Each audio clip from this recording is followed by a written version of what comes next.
up, everybody, and welcome to Hate to Pile On.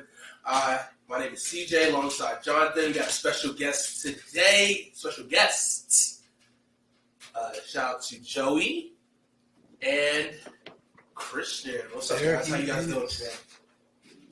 What's going on? What's going on? What's up, man? How you doing? We're doing good. First and foremost, let's just say this. We got to put this out there for everyone to make sure they know. Let's give a official welcome to Christian. This be an official part of this podcast, this show, Hate to Pile On. We want to officially extend our hand out to you, Christian. It's been a long time coming. We welcome you, brother. I appreciate that, man. You guys have been treating me well so far, doing guest appearance, and I appreciate the handout and helping me, get to know the technical and media stuff. And, I'm happy to learn from you guys. We're happy to have you, as well as you, Joey, because today we got to talk about the breaking news that's been going on. We got to get into the action because I know it's still pretty fresh for you. We had you on last off season where you were talking about the breakup of you and Julio Jones. Now we have to talk about the end of an era. It is heating up in Atlanta because it's not ice cold anymore. That is the trading of Matt Ryan. It's the end of two eras. It's the end of the Deshaun Watson era and the end of the Matt Ryan era. But that era never really started. It was more of a dream. It was a dream. Buddy, I was in them Falcons faces on Twitter. That era was fully started. They were dreaming. Them boys was already talking trash about how Deshaun was going to cook the NFC South for the next decade. Oh, you still will. He would have. Not for them. But, Joey, I'll let you get the floor. I'll let you start off. What is your initial thoughts of this trade? Did you see this coming? Tell us what you think. Yeah, well, as always, guys, I love being here and chopping it up with y'all. So thank you for having me today. But yeah, I'm actually a little torn, man. I was telling Christian and some other people that I talked to earlier today, like both excited and a little emotional day because at the same time, like Matt Ryan, a lot of people, and I think now that he's in Indianapolis, he'll get more credit as to the type of player and person that he is because a lot of people don't realize he literally was tasked to carry the franchise after Vic and all the dog stuff. After Bobby Petrino, who a lot of people forget about. Bobby Petrino just left the Falcons before the season was over. Still don't like him for that, right? Like, literally, they were like, all right, here's the keys, man. We need you to make us relevant and make us somewhat forget about this dark, 2-year span that we had. And I mean, he did, in retrospect, right, he's done, I guess more than we could have asked of him then in 2008. I mean, you think about it, despite the historic fail of the Super Bowl, 28-3. I mean, he's been. I mean, he's done outside of that. I mean, 2016, so 2012. I mean, he's literally a pass interference away from going to the Super Bowl and playing the Ravens. Pass interference meaning they should have called it on Tony G in the red zone there. But anyway, given the tools that he's been given, I mean, he's done well. I'm excited for him in Indianapolis. I think this is probably the best defense he's ever had in Indianapolis. So I think that will definitely benefit him. Because I think Atlanta, honestly, just defensively, we have not drafted well. Probably AJ Terrell? Who should have been look, you got me on the AJ Terrell train last offseason. This man was snubbed for Pro Bowl and All Pro. We gonna look disgusting. We're gonna talk about that. I mean, if we're honest, if Falcon fans are honest with themselves, I mean, probably the past 4 years, the best we've drafted defensively altogether. I mean, Deion Jones came in 2016, so probably the past 6 years. We drafted pretty well because we drafted Devondre Campbell, Deion Jones, Grady Jarrett. You had a 1 year stint on Vic Beasley. You had Brian Poole who went on to play with his good nickel guy, AJ Terrell. There's been hits lately, but I mean, prior to that, I mean, goodness gracious, we've been in the shadow of John Abraham, who we got out of free agency for years, right? Like, but I said all that to say, like, I think this is the best defense Matt Ryan's ever had. It's probably the best running back core he's ever had since Freeman and Coleman, and even then, these guys are better than those guys with Naheem Hines and Jonathan Taylor. Receiver wise, they're going to have to either go get somebody. I like Pittman. I do like Pittman. Julio? You said what? Julio? If Julio goes to Indianapolis, I honestly would root hard for them because I would love to see them get the flowers they deserve. But I think they're gonna need one more receiving threat, whether that be a tight end or a wideout. I like Pittman Jr. I like Zach Pascal. He just signed with the Jets. Not Pascal. Who's the other one? Number one. Did Mo Alley Cox resign? Yeah. I don't know. The tight end. Yeah. So he didn't know. Yeah, but I still think they're receiving target away. But I mean, offensive line is probably the best unit he's had since 2016, his MVP year. They're trying to sign Teron Armstead too. Yeah, exactly. So, kudos to him. On the back end in Atlanta, like I said, like the exciting part is, who's going to be the future. I liked Mariota right now as a good bridge quarterback. I mean, we won 7 games last year. The ceiling isn't real high for him. If he wins 6 games, it's great, right? Worst case scenario, he wins 6 games. And we either drafted a guy this past year or we just, waited out. Best case scenario, Smith turns him into Tannehill. And we draft, because you got to think about it, we got 9 draft picks this year, 5 in the top 3 rounds. Given the subtle yet really, really good moves we made in the free agency so far, I think we'll draft well. If we don't take a quarterback this year, I think we go skill and we go defense. Because I mean, as much as I love Frank Darby, like he didn't pan out last year, but we're going to need another receiver. We're going to need a young running back. That just is what it is. And then just load up on defense is what I would like to see. If we don't go quarterback, if we go quarterback, honestly, I don't mind any of the guys I'm not a big Kenny Pickett guy. I'm sorry. Pickett gives me Mayfield vibes. Pickett and we can go toe to toe on that. I've been telling people for the longest Baker Mayfield ain't that guy, and I'm just glad now that the light is shining on that. But anyway. Yeah. Any of these quarterbacks outside of Pickett, I'm here for.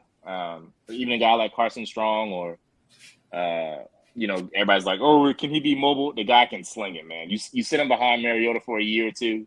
And then you got to think about it, too. We got Mariota for 2 years. So you sit him behind Mariota for a year or 2 years. Or Felipe Franks. They got one need between the two of them.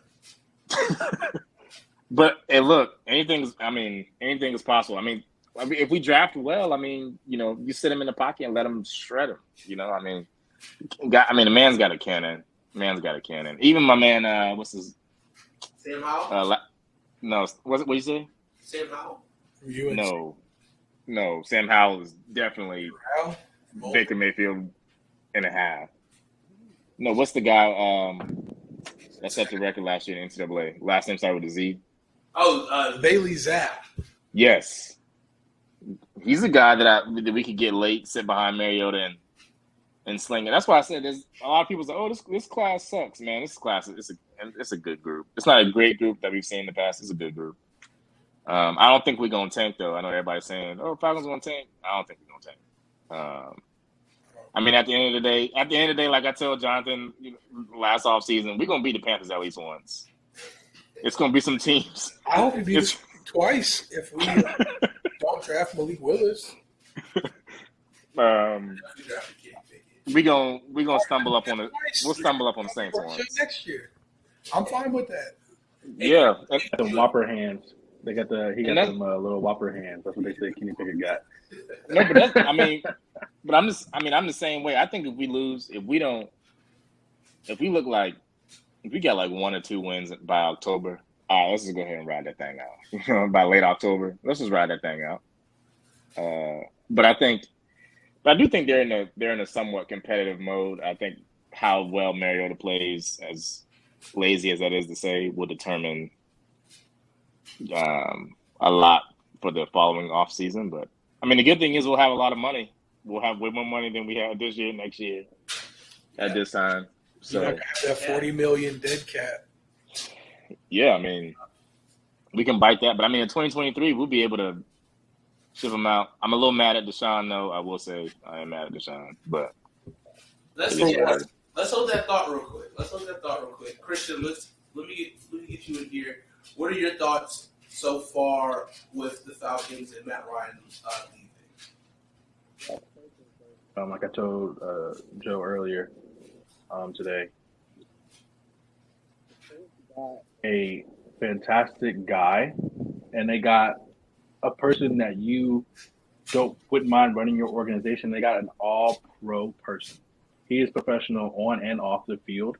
You've never heard much of anything about him. Only thing I've ever heard about him is like he's just a big family guy, and that's nothing to be ashamed of.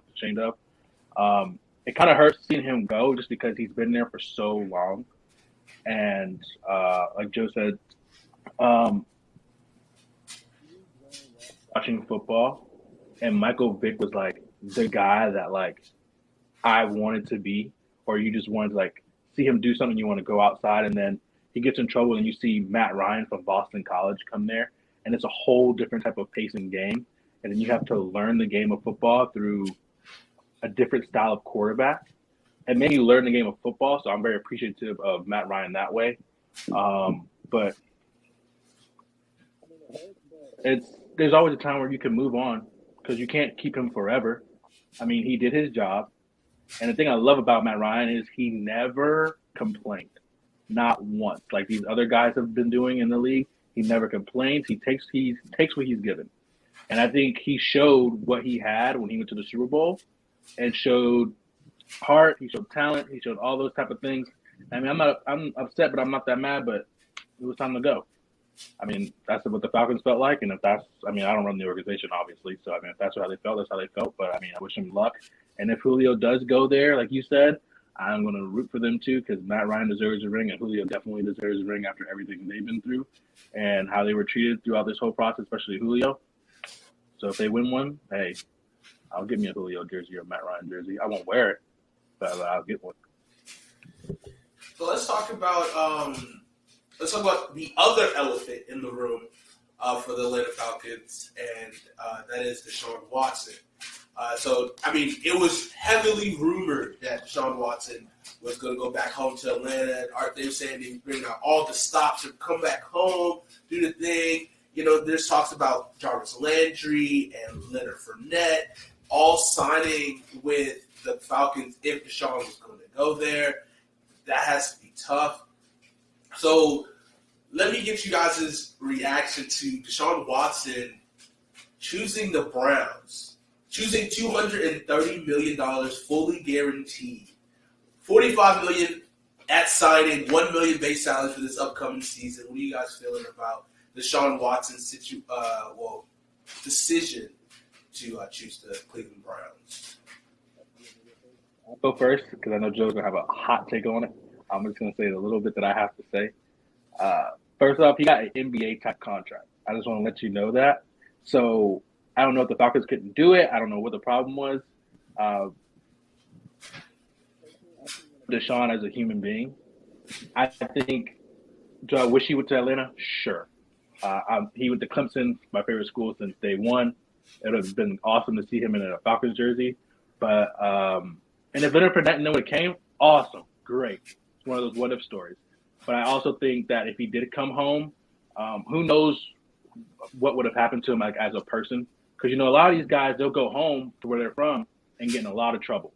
And he just got out of trouble. So I'm more happy to see him go somewhere where he's not going to be distracted like that, like from friends and family. I'm not saying his friends and family are terrible people, but usually, you know, when you make that kind of money, friends and family are going to shift your mindset to do different things and do crazy stuff that you shouldn't be doing.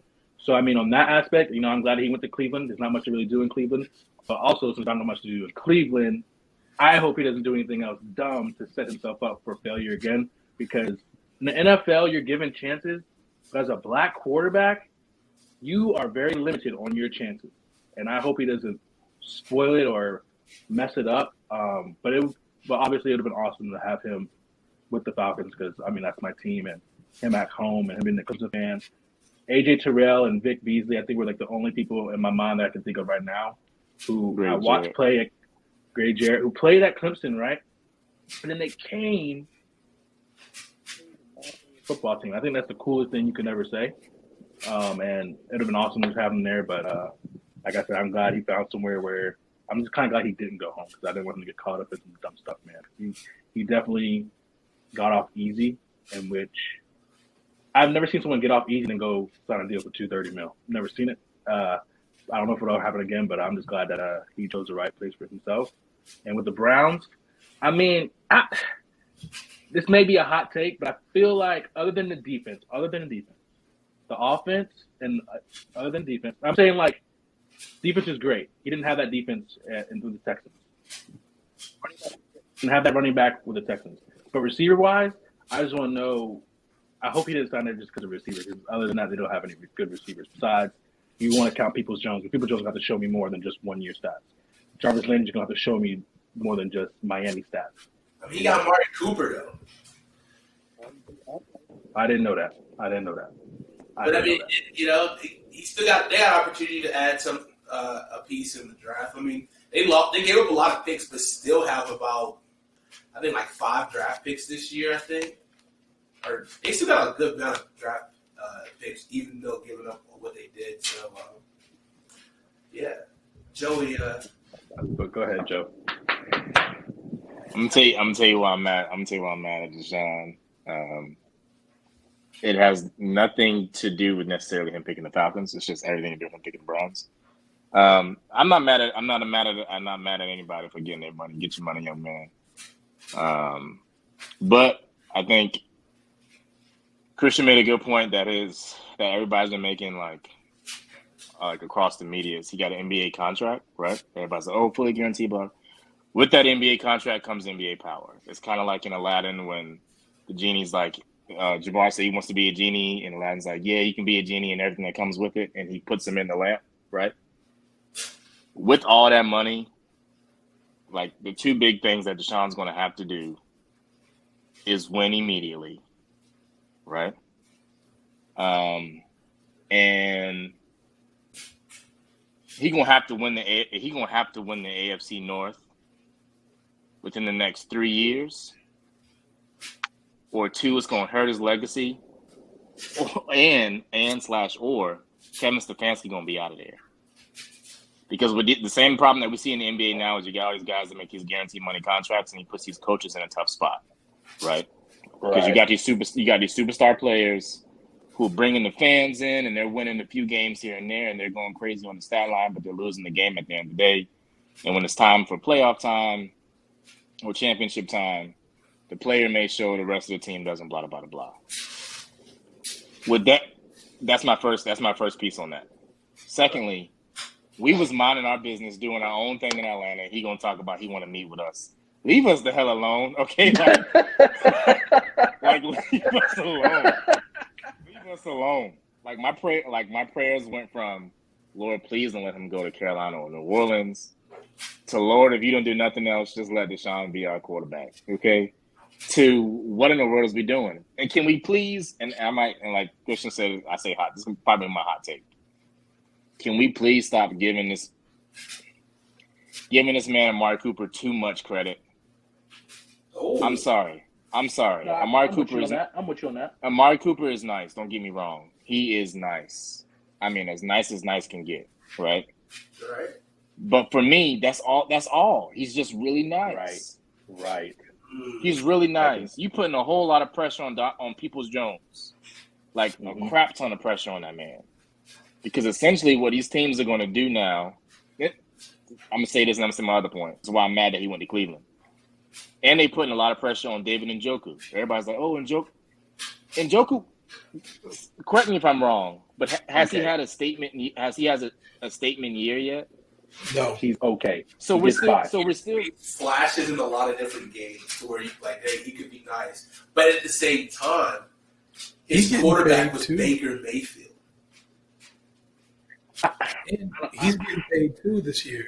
Exactly. He's getting big money. So like they're putting pressure on these guys to figure, as more specifically, Njoku and Peoples-Jones, to get it right now.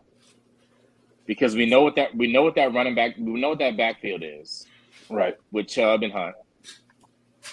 We know what we got in Amari Cooper, right? These games are going to come down to Peoples-Jones, Njoku, and Anthony Schwartz, and the development of my man out of UCLA, Demetrius Fenton, who I wanted the Falcons to draft, but whatever. Which in then turn puts all the pressure back on Kevin Stefanski. Like, we drafted you some pretty good pieces offensively to work with, especially in this wide back frame with Fenton. We gave you a speed guy in Anthony Schwartz. We gave you a big body in Peoples-Jones. We gave you an all-pro in Cooper. We re-signed Njoku. Why? I don't know. But we re-signed him to big money, even though he ain't put a complete season together. And we got 2 all-pro backs behind a perennial all-star at quarterback. Okay, so to me, this puts pressure on a lot of people that we just don't know are proven yet. Now, they could come out and ball out and prove me wrong, and that's great. It's just, for me, that's a huge gamble. It's a huge gamble. Devil's advocate with you real quick. Yeah. Right? So I think with this Deshaun Watson trade, it's not really a year one thing knowing a pending suspension. We just don't know the limit, right? So that's a big piece for year one. Definitely year 2 is where you want to see big strides happen for this team. But let's not forget what Kevin Stefanski did to mask with Baker Mayfield. He is an offensive mastermind that made Baker, like, they still won games despite Baker Mayfield not trying to win those games at all either. And with very minimal passing game. So at least you should see a marginally better passing attack. The running attack should stay the same. It just depends on how they balance it, and if they don't try to get too ahead of themselves because they have that all-star quarterback and they have the ability to throw it deep, right? Yeah. And so I don't think there's so much. I think Kevin Stefanski is regarded as a strong offensive mind, and I don't think there's a lot of this. Yes, there is pressure because yes, you're supposed to be like, we got number one offense ability.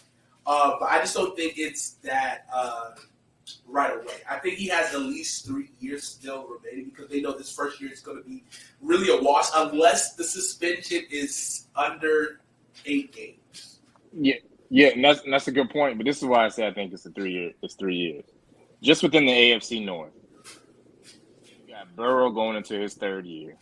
Yeah.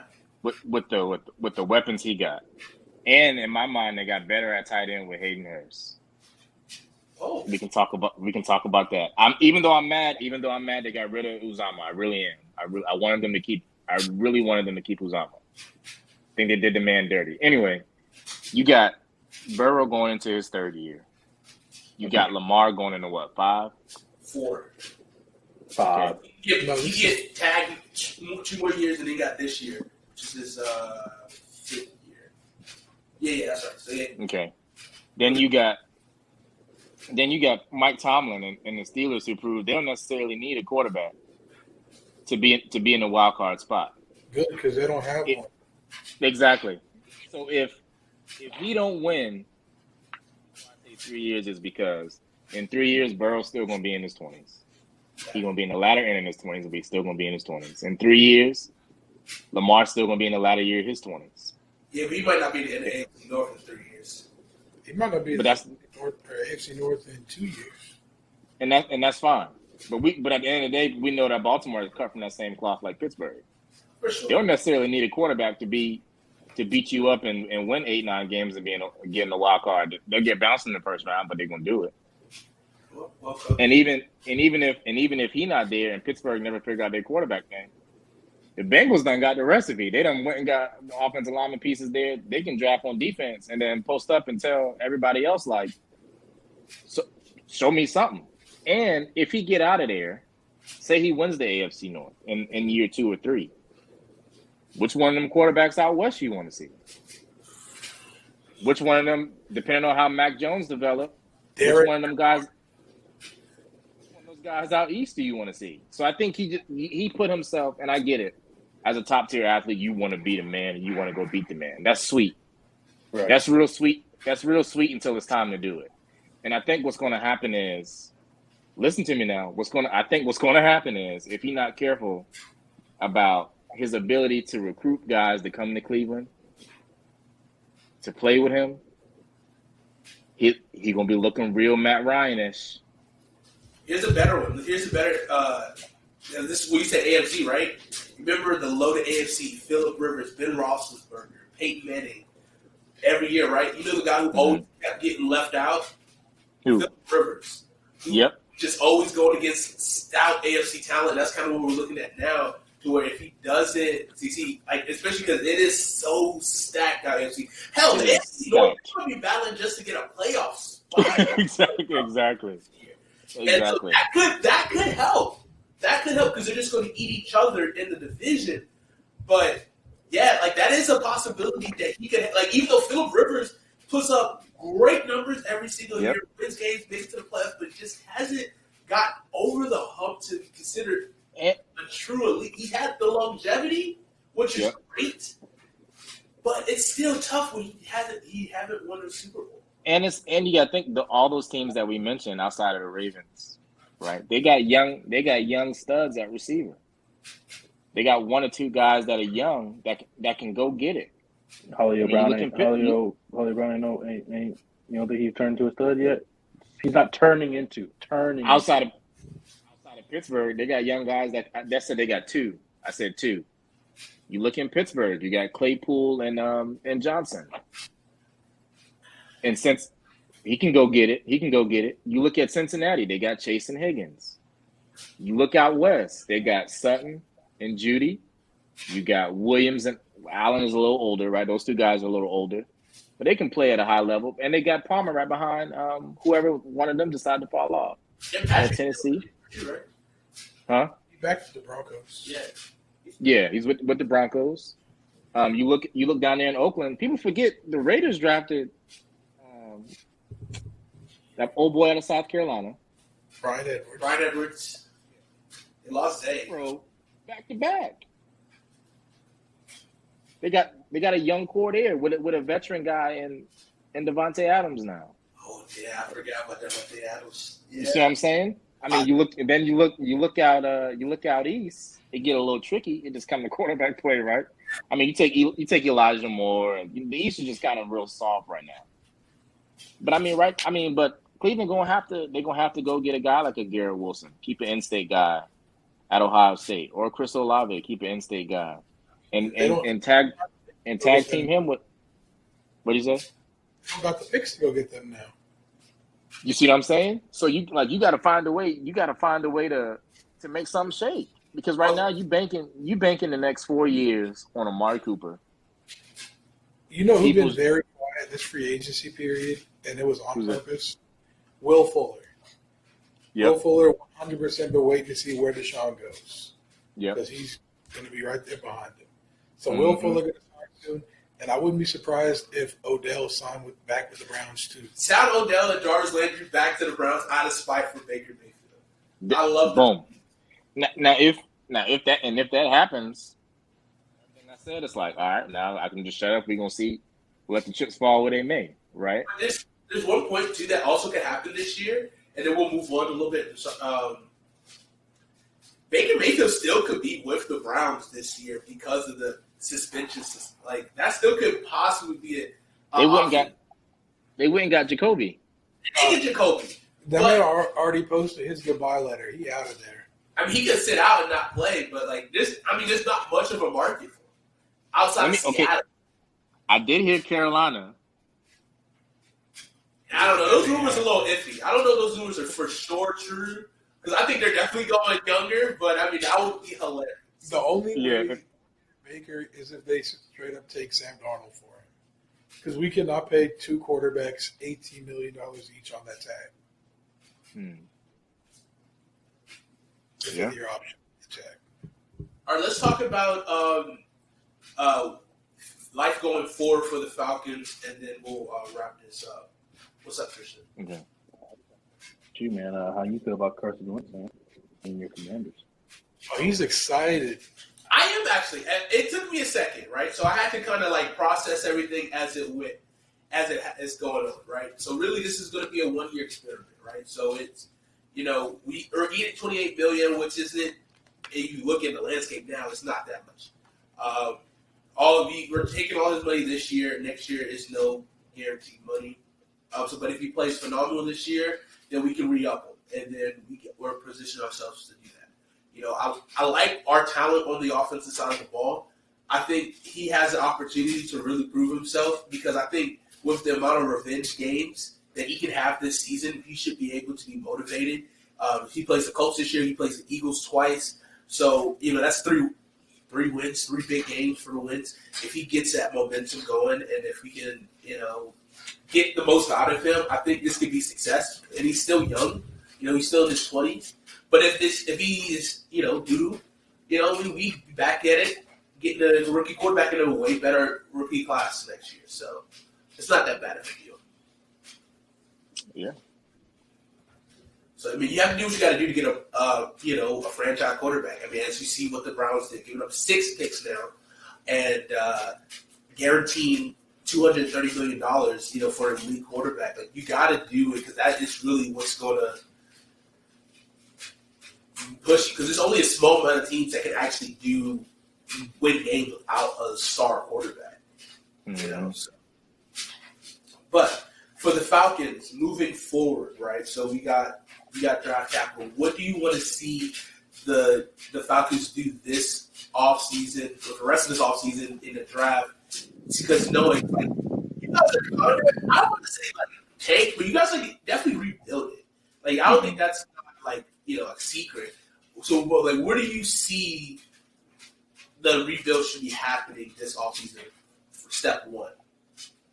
Yeah, I think step one is we gotta fill the defense up. It's the same story in Atlanta, right? We need a solid pass rusher. We need a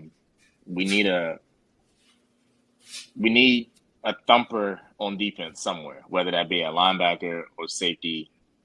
We need one of those. I'll take it. So I have a wish list. With the 8th pick, I would love for us to go defense first. Okay, who you thinking? Give me some names. I want Kyle Hamilton. If Thibodeau falls, I'll take Thibodeau. The reason why I want Hamilton too is because, like, people really overlook what a solid safety can do for you.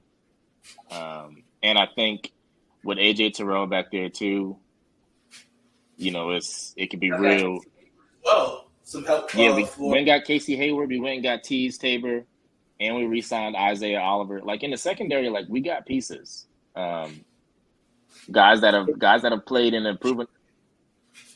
What you say? Oh, your boy Richie Grant.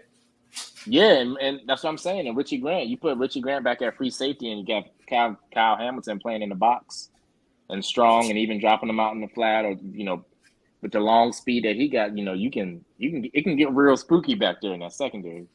But I think something that everybody's overlooking though, man, is we need a receiver, and we need a running back.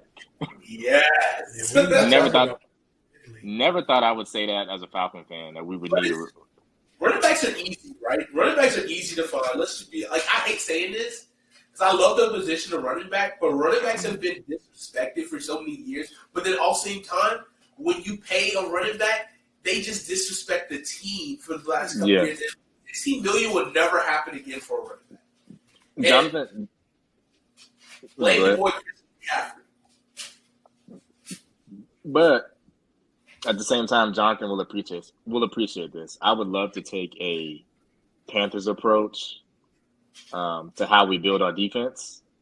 I tell people all the time, man, as much as I don't like the Panthers, the Saints, and the Bucks, honestly, the Bucks I really don't care about because I know, like, after a while they're gonna be back to being the Bucks.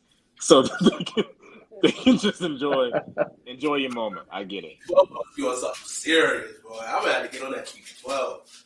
Like, they can enjoy that while it lasts. I get it. It's cute. It's a lot of fun. But the Panthers, I'm not gonna say a big fan because if some people see this, they're gonna come out and attack me. But I appreciate the way the Panthers have their defense set up. I mean, up front, they got some solid pieces you can build on. I'm a huge Jeremy Chin guy. I was a Jeremy Chin guy when he's coming to the draft. I was like, oh man, he's the guy.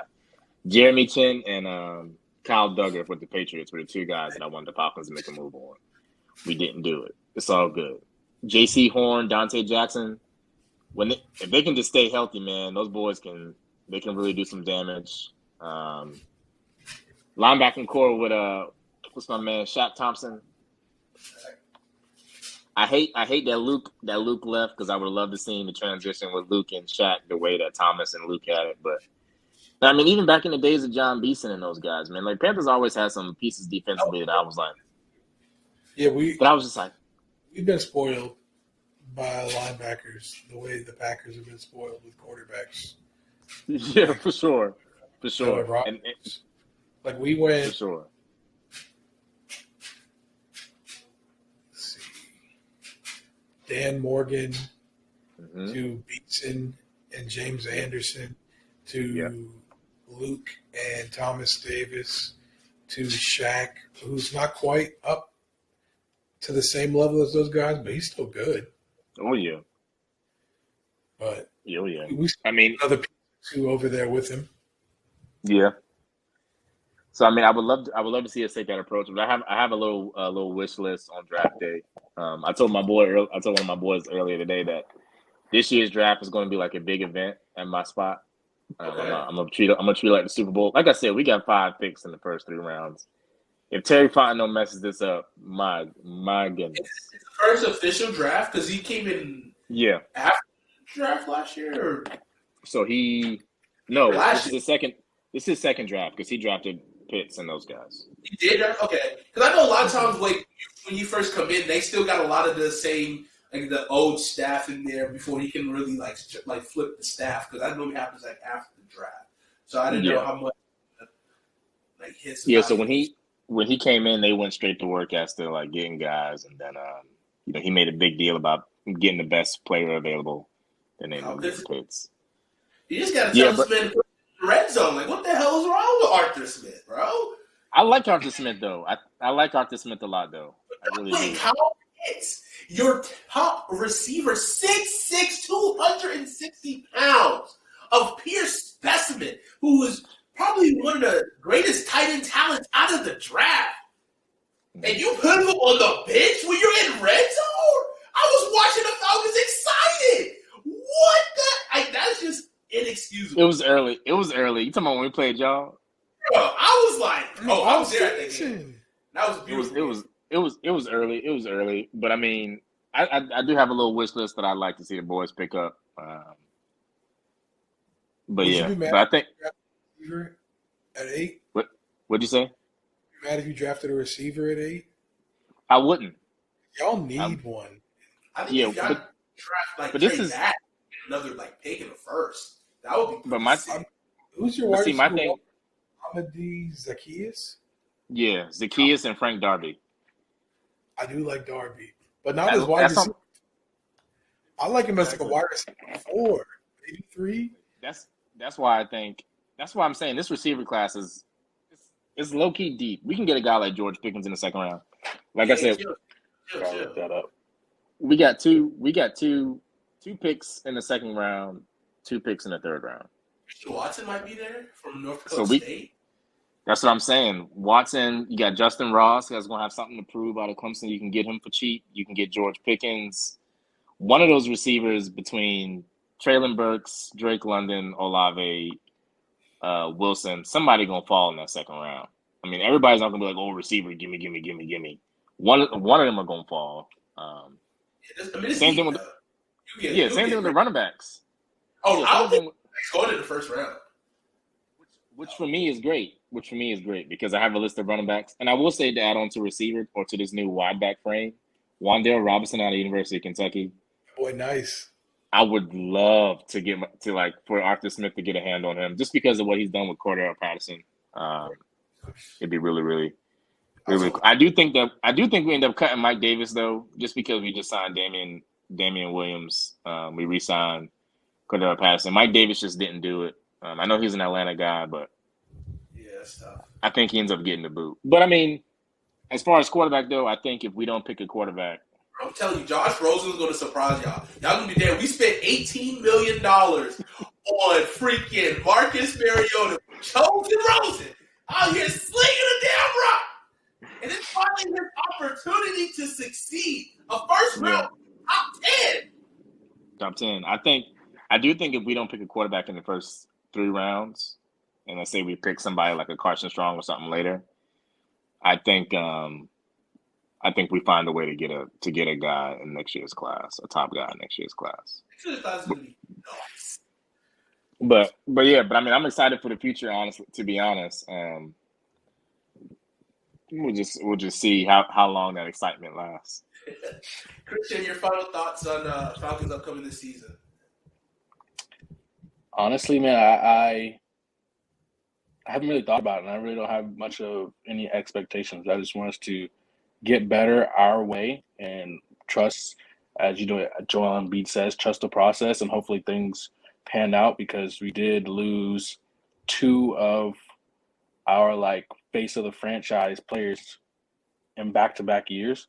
So, I mean, like you said, we're at that rebuilding stage. So, I mean, I'm just ready to see what they can do. I'm not going to put any expectations on them, because every time I put expectations on the Falcons, they just I put them too high, and then it just goes down, and then it just goes downhill from there. I'm just going to be humble. I'm just going to let me see what they can do. Trust the process. And it was funny because I called Joe before Marcus Mariota signed, and I was like, do you think we're going to go for Baker? Because if we go for Baker, I don't know what I do. Do I get a new team for a year? What? Go, coach. and it was just like, and I called him. He's like, I think we're going to get Mariota. And then I think he gets a notification. He's like, we just got Mariota. And it was just like, you know what? Cool. You know what? He's not terrible. He's not this perfection of a quarterback, but I know he will get the job done, because I told him earlier today, I love guys who are starters when they get there and they have these high expectations on them, and they just think things are just going to come easy to them. And then they have a year to sit down, become backup, and they're like, dang, I need to get on my high horse and do the damn job. And then they come back and just kill it. I love guys like that, and I think Marcus Mariota potentially could do that for us. Yeah, it's gonna be and get tough. The damn job done. Franks is taking the read options, and Marcus Mariota doing the same thing he did in Las Vegas. Sit on the sideline and bet it on black and hope to God. Oh, man. Yeah, let's wrap this thing up, guys. It's time to go! Final 3 words of your feelings. Here's your 3 final words to Matt Ryan. Go ahead and go, Joey. Thank you, sir. Okay, nice. Christian, you got anything? Stay blessed, man. That's all I can say. Stay For blessed. the shoe, baby. For the shoe. Jonathan?